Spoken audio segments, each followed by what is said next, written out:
Saudara-saudari dan anak-anak yang terkasih dalam Kristus, dari Novisiat SVD Kuburuteng Manggarai Flores NTT, saya Pastor Freddy Zahadin SVD, menyampaikan ucapan selamat jumpa lagi lewat siraman rohani. Hari ini Sabtu 10 September 2022. Injil hari ini diambil dari Lukas bab 6 ayat 43 sampai 49. Kita diingatkan untuk selalu rajin menyirami jiwa raga kita dengan air dan pupuk kehidupan dengan penuh tanggung jawab. Marilah kita berdoa memohon penerangan Roh Kudus. Dalam nama Bapa dan Putra dan Roh Kudus, amin. Tuhan dan Allah kami, puji dan syukur kami haturkan kepadamu karena Engkau sudah mengajarkan kami apa yang seharusnya kami jalankan dalam hidup kami, agar kami layak disebut anak-anak-Mu. Tuhan, bantulah kami, semoga Engkau selalu memberi kami kekuatan, agar kami selalu mampu menjalankan perintah-Mu, yaitu menyirami pohon kehidupan kami dengan air dan pupuk kehidupan, agar daripadanya keluarlah buah-buah kehidupan yang bermanfaat baik bagi diri sendiri maupun orang lain.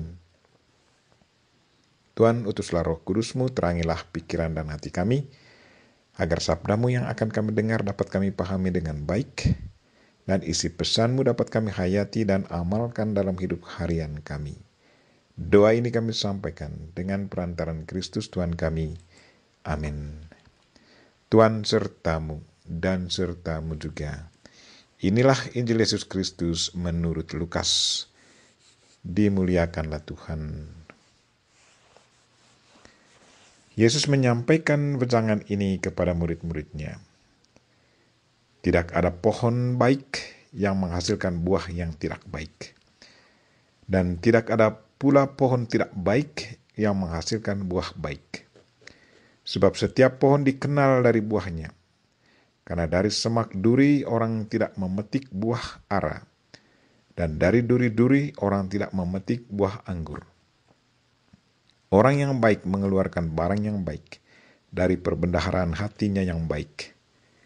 Tetapi orang jahat mengeluarkan barang yang jahat dari perbendaharaan hatinya yang jahat.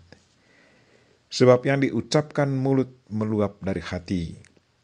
Mengapa kalian berseru kepadaku, Tuhan, Tuhan, padahal kalian tidak melakukan apa yang kukatakan? Setiap orang yang datang kepadaku dan mendengarkan sabdaku serta melakukannya, aku menyatakan dengan siapa ia dapat disamakan. Dia itu sama dengan orang yang mendirikan rumah, yang menggali dalam-dalam dan meletakkan dasarnya di atas batu. Ketika datang air bah dan banjir melanda rumah itu tidak dapat digoyahkan, karena dibangun dengan kokoh. Sebaliknya, barang siapa mendengar sabdaku dan tidak melakukannya, ia sama dengan orang yang mendirikan rumah di atas tanah tanpa dasar. Ketika dilanda banjir, rumah itu segera roboh, dan hebatlah kerusakannya. Demikianlah sabda Tuhan. Terpujilah Kristus. Saudara-saudari dan anak-anak yang terkasih dalam Kristus. Tema renungan kita hari ini ialah siramilah jiwa raga kita dengan air dan pupuk kehidupan dengan penuh tanggung jawab. Perumpamaan yang diceritakan Yesus Kristus hari ini sangat gampang dipahami oleh para petani, bahwa tidak ada pohon yang baik menghasilkan buah yang tidak baik. Dan juga tidak ada pohon yang tidak baik yang menghasilkan buah yang baik. Sebab setiap pohon dikenal pada buahnya. Pertanyaan kita, bagaimana kalau orang hanya mengenal buahnya sementara pohonnya tidak dikenal? Saya ingat seorang teman yang datang berlibur di tempat saya.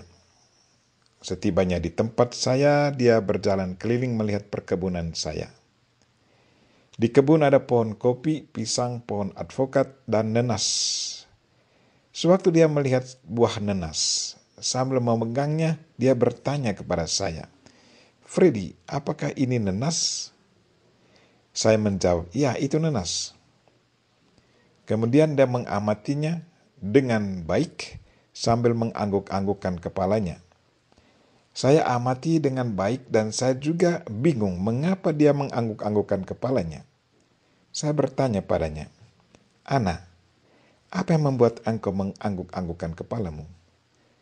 Dengan muka senyum dia berkata, "Freddy, selama ini saya selalu berpikir bahwa pohon nenas itu besar, seperti pohon durian. Ternyata sama sekali lain.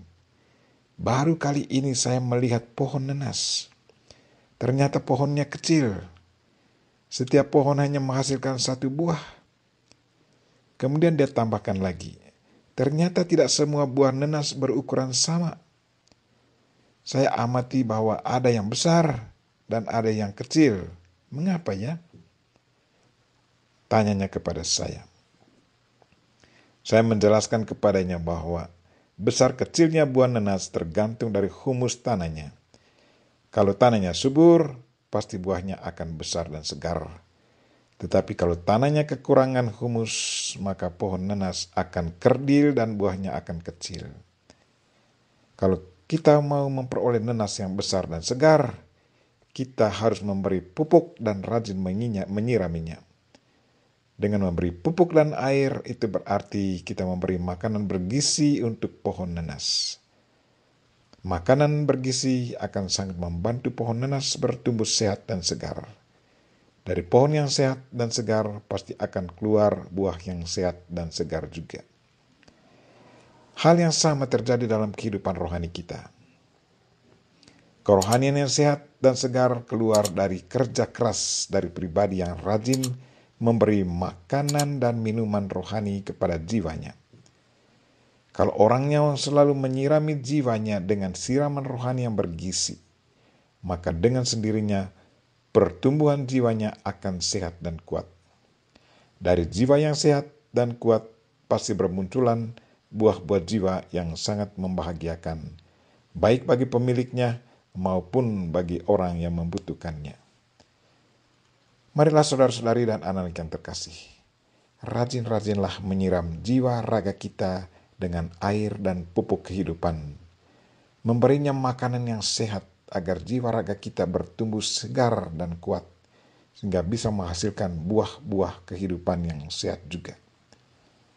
Bersama Bunda Maria kita berdoa, Tuhan, sadarkanlah kami untuk selalu memperhatikan kebutuhan jiwa raga kami dengan penuh tanggung jawab, agar kami boleh bertumbuh kuat dan sehat, sehingga bisa menghasilkan buah-buah yang berguna, bukan hanya untuk diri sendiri, tetapi juga bagi kepentingan sesama.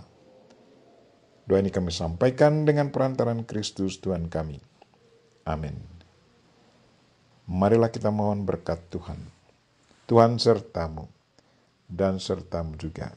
Semoga saudara sekalian dan mereka yang kita doakan pada hari ini secara khusus mereka yang lagi sakit, dan segala aktivitas kita hari ini diberkati oleh Allah yang Maha Kuasa, Bapa dan Putra dan Roh Kudus.